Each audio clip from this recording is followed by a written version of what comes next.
Would you come up?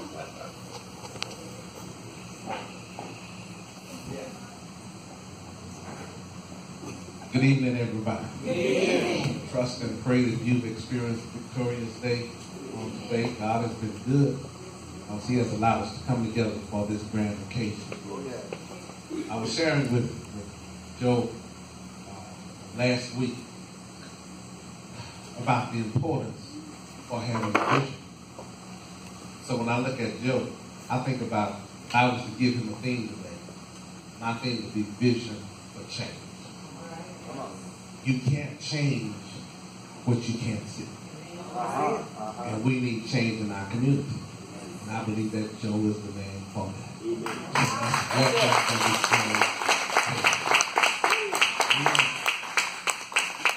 What's my theme? Vision for change. Thank you, Pastor. I sure appreciate that. I want to first say thank you to Rodair for sponsoring us tonight. This is wonderful. I want to thank all of you for coming out to support me. Most of you, everybody in here knows who I am. That's my baby over there, Team Guillory, right? That's my motivation. I passed around a moment ago my platform, my reasons, my explanations. If you don't have a copy, I'll get you one. You just raise your hand, and Ms. Georgine will make sure you get a copy. Because one thing we want to do is make sure you're informed.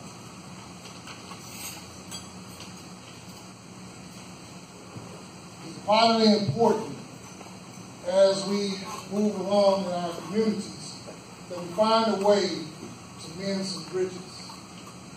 It's been far too long, some things have been overlooked. The biggest thing that's been overlooked in our communities are our children. I want you to fight on this for a minute. I'm going to park that car right here for 1 second.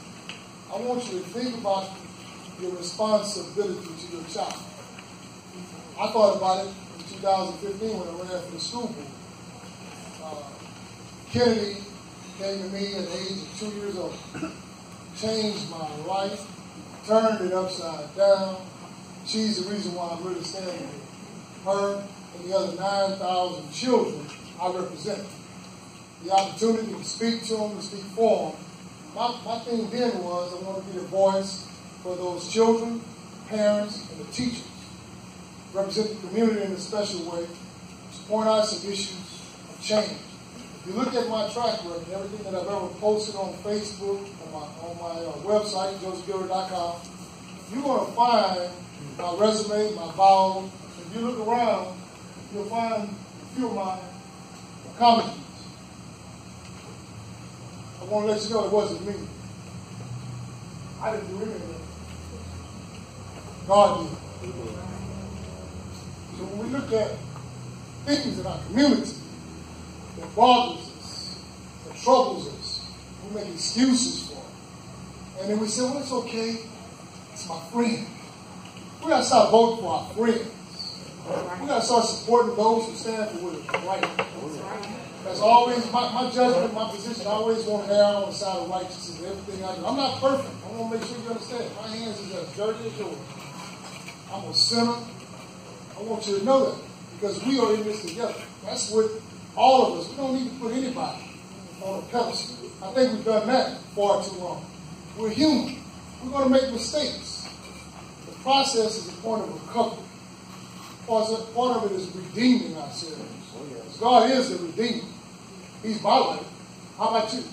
What has He done for you? He's done a whole lot for me. He's kept me balanced. He's kept me focused. Sometimes when you feel like somebody's just beating you down, that's just Him telling you, be still. I got this. He got this election. It's already done. I've already won. I want to give you food for thought. I left it with you. I'm not going to read it to you and bore you with the details, but I'm going to highlight a few things I think that are important, especially in this position as Justice of Peace Precinct 8, and as a judge and as a man of God. I stand before you committed, competent, and compassionate. My theme is real simple. Restoring family value. You say, well, how is that going to happen? You're going to sit over there behind that desk and this, that, and other. It's already happening. That's why you're here. Right? But I want to fill in something that hadn't been said in a mighty long time. The church. The church is the cornerstone of our community. It's probably one of the most underutilized assets we have. Oh, yeah. We've gotten away from things like having a family meal together, like we're doing here tonight. We don't take the time because Walmart is open 7 days a week, 24 hours a day. I hope everything's shut down on a Sunday, so we can spend this time together. There's things that are a little bit more important than making a dollar. Because when you start seeing the laws that are being created, and that your children are the ones that are not reaping the benefit of that law, there's a problem with that.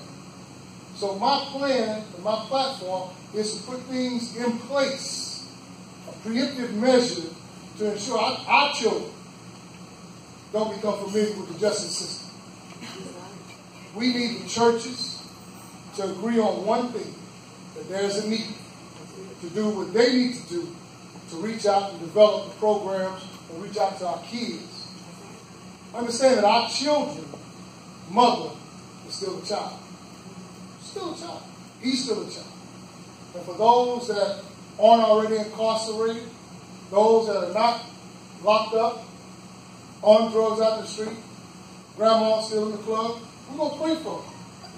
But we're going to do a little bit more and take a few more active steps in our community to make this change. There's some things that fundamentally that we need to do. The school district is tapped out. We have done everything under the sun, including vaccinating your child, putting clothes on his back, and making sure they have a meal every day, all day, including the summer. We've taken a lot of responsibility because we know if we don't do that, they don't have anybody at home to do it. Oh, yeah. Now, there's a need in the community that addresses the homelessness of our children. I don't know if you're aware, but we do have homeless children in our community. For whatever reason, it exists. What's the solution? The solution is that we have to come together. We have to reach out. We have to call the superintendent and say, look, let me know if you need me, and we're going to put together some type of shelter, something to make sure that that child is safe and protected. CPS can't do it all. CPS is a judge and jury. I don't know how it ever happened. They're going to come in and protect the child and then make a decision for the welfare of the child. It never happens. There's no check and balance in that for us. Then all of a sudden our kids become systemized. Pipelines to prison. Look around. Who's in prison? Black and brown.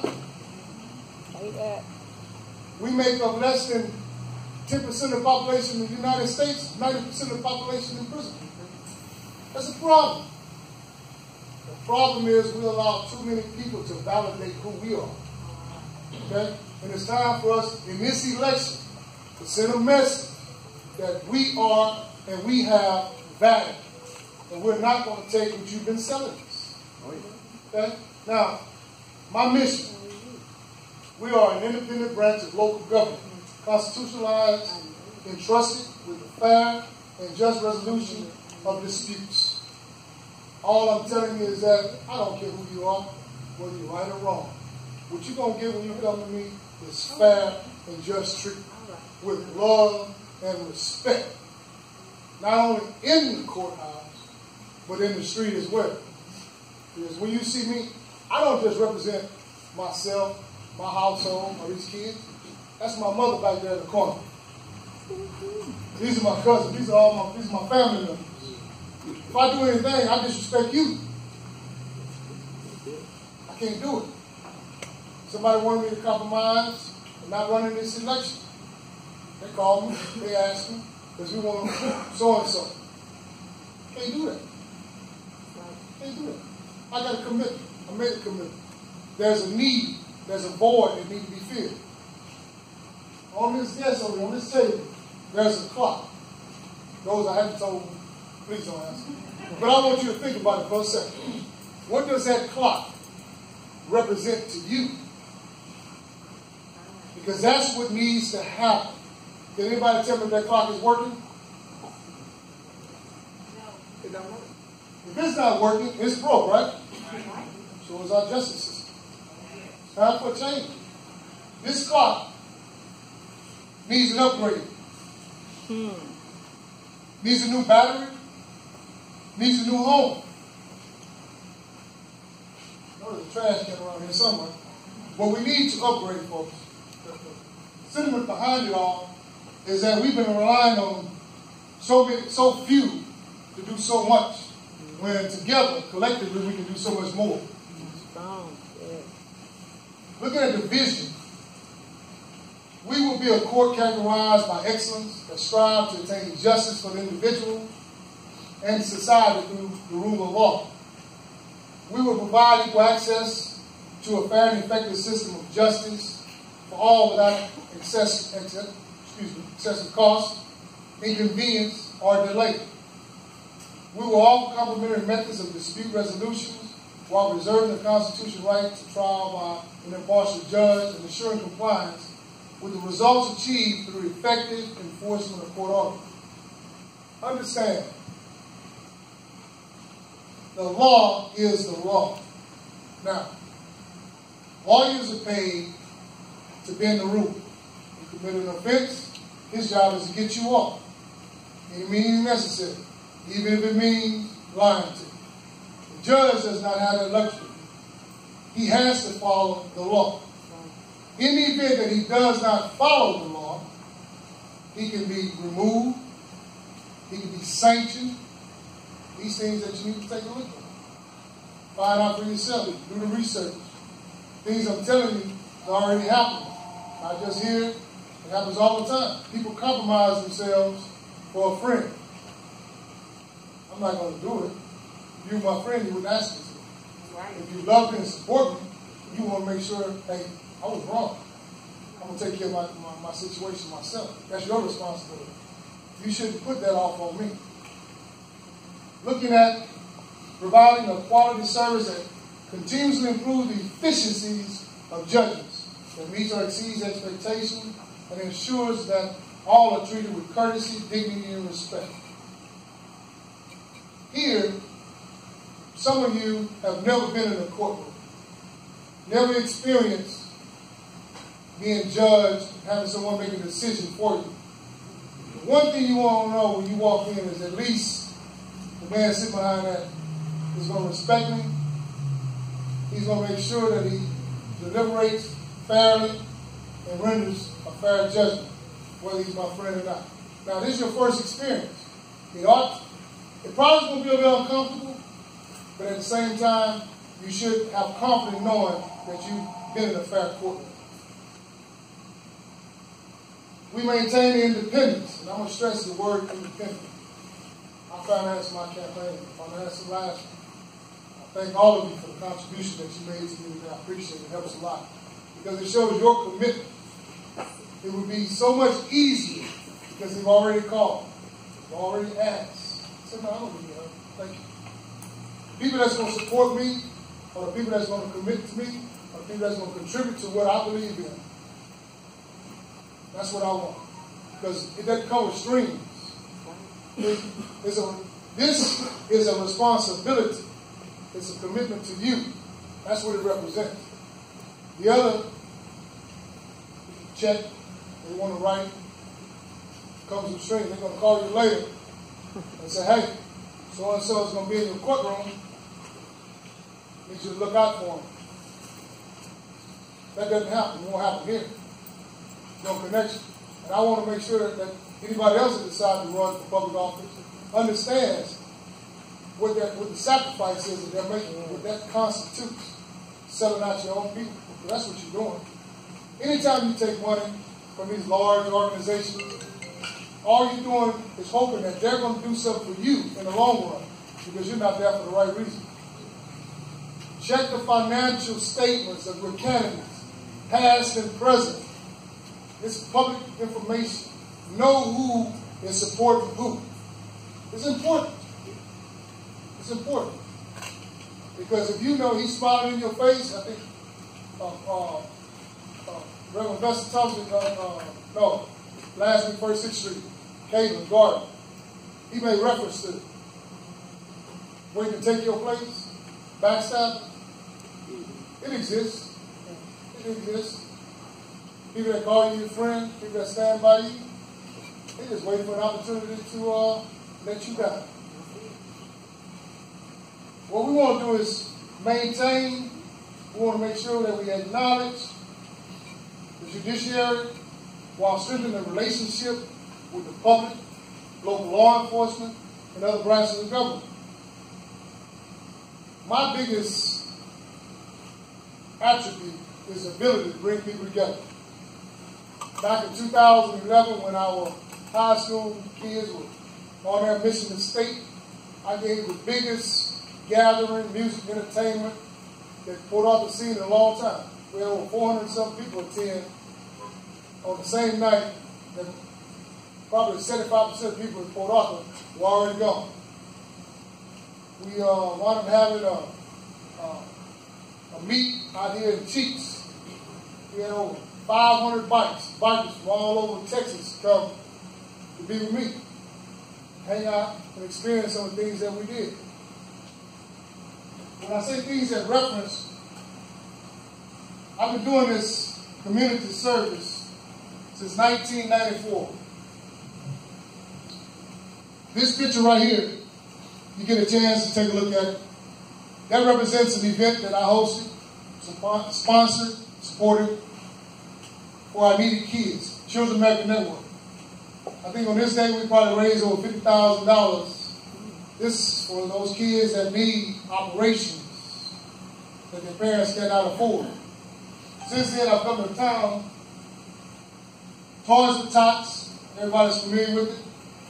That's 2011, 2010, 2012.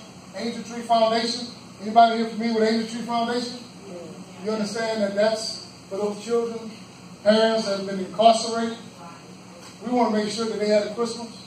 I sponsored the first events in this area, myself and J.K. Chevrolet. Looking at the importance and the needs of your candidate, when you do your research, check their resume. See the things that they've done. See if they're connected to the community. You can't just wake up, sleep in Motel 6 one night, and wake up and decide you're going to be judge on the school board. You ought to bring a little more of that to the table. I want to share with you my business. I've been in business for over 20 years. Self-employed. You know, I'm not rich, but I'm okay. I have insurance. It's important, right? This job comes with a salary, and it comes with insurance. Check the resume. Check the reason why people are running. I don't need it. I've been volunteering my services since 1994. We don't get paid. My brother right here, Dr. Kinlock, we served on the school board together. We did that for free because we love what we do. Community appreciates what we do. They told me that the other night. I walk the streets, walk the halls. People don't really come out and, hey, Mr. Guillory, how you doing? Good to see you. So you can't really gauge some of the differences that you're making, right? Brought tears to my eyes because somebody noticed, not just somebody, the administration and the teachers of Sam Houston and Booker T. Washington. Now, that's not the only schools I visited. These are the ones that actually recognized some of the things that I did in the time that I spent with our children. I was telling Reverend Reynolds the other day, over the summer I'm involved with the summer reading program. And one of my authors, she couldn't be here tonight, she wanted to be here, share with you some of the things that we've done together. Because reading is very important. So we really focused on that. I read to the kids. So I was at the Queen on this one particular time and got through reading, and I told them how important it was to read and stay in school and treat one another with love and respect. I left them with a message of love. And I simply told them, I need you to do what you're doing because one day you're going to have to take care of me. But you can't do that unless you have the knowledge. And I say, I love you for who you are, where you are. So 5 minutes passed by. I guess it was. I was talking to one of the teachers. Little girl came up to me, no older than LJ, and said, "Thank you." Huh? Said, "No one's ever told me that they love me." Right? That tells me there's a need, there's an opportunity for those of us that are committed to the process. I'm committed to the process. And I'm going to stick with my platform and my program until we see change. I ask that you continue to support me with all that you have. When we leave here today, you take some of this information with you, share it with your family and friends, your churches. I promise you, I'm doing my part. There's not a day goes by that I don't think of things that we can do to make our city better. And this election is one of those things. It's that important. It is that important. You don't hear it, you haven't seen anything, you haven't heard from any other candidates. Went to a forum, 2 of them showed up.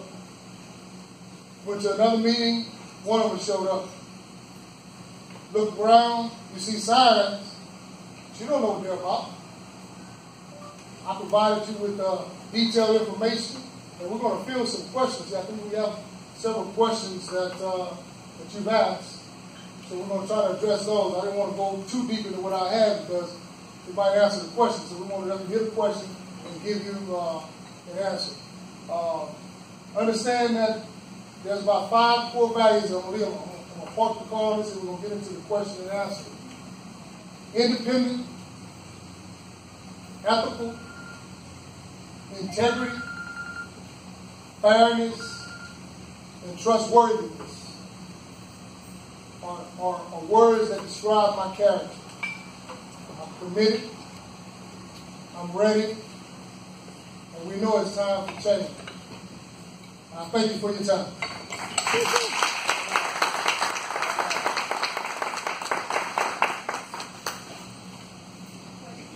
All right, first question.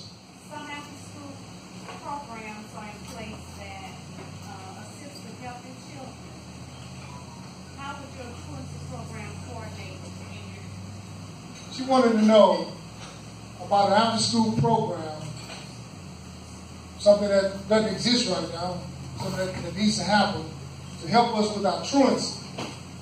Now this court, because our truancy laws have changed, we've worked, Dr. Guillory and I and the superintendent and the other board members have worked and implemented things over the last 3 years and addressed some issues for truancy.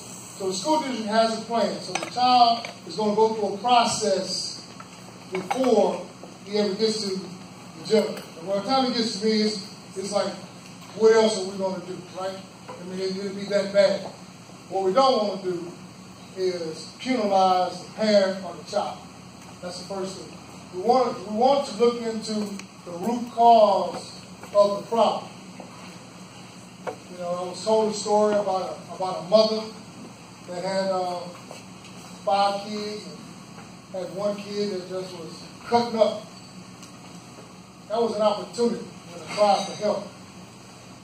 So my plan is real simple, and I shared it with you early on, is to bring us together. I'm talking to many churches as we speak about building a coalition to bring us together to develop some program that's actually going to mentor to our kids. We need a mentoring program. That's one of the things that's high on the agenda is a mentoring program. And that we want a program not just to mentor the child. No, I want to talk to you about being a parent because see, I'm going to have that luxury and I'm going to have that power to sit there and I'm able to talk to you directly. If you have a problem with child, you may not really have a problem. It's really an opportunity. So we're going to get into the root causes of that. Okay, seems like there's a truancy problem, and we want to know how to encourage students to attend school. Any plan? All right. We need to take a look at, do we have any educators in the room? I got one. Can I get one? Just one. Just come. Just give me one. Just come stand here with me. All right.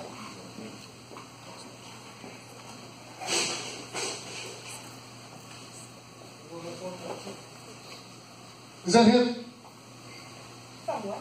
Does that feel something like the pressure you feel Yes. in the classroom? Yes. Okay. What do you think is going to ease that pressure? Can I get a parent? Give me a parent. I need one parent. Just come human me. Just human me. Come on, Dad. Come on. Just one. Grab one. Grab one. Just grab the side. No, just grab the side of the bucket. Grab the side of the bucket. We're working together. Now it's half as heavy. Right? Now it's room. What I'm showing you, it takes more than one person. And you cannot count the teacher, hold her responsible for educating an undisciplined child. We have a responsibility. When we look here, this represents family. Right? What we need to do is find a way for our parents to understand that they need to be partnered. Your child, just like she's acting up right now. She's moving around, she knows she needs to be still, right? I'm giving you that as an example because that's the reality. Your child is not as disciplined and respectful as you think they are. They're good as long as they're right here where you can get hold to them. But then, how many times have you been in those grocery stores? Y'all put it down now. How many times have y'all been in the grocery store and you got these kids carrying on and raising sand and the parents cussing them down? Right? Or ignoring them. Right? Mama. You hear what I say? I say, Mama. What did you used to carry in your purse? And what did you have to do? Just show it to me, huh? My mama had hers around her neck. Parents got to get on their job. That's right. I'm advocating that. Parents got to get on their job. Because you have an obligation to ensure that your child succeeds in life. And if he doesn't have a chance out the womb, it's going to be virtually impossible for him to escape the system.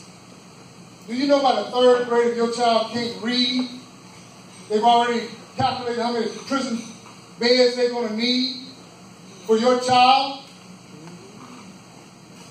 We got to wake our people up. We are our children's role model. Too many video games. I made a comment the other day. How many of you miss the noise we hear in the neighborhoods of kids outside playing?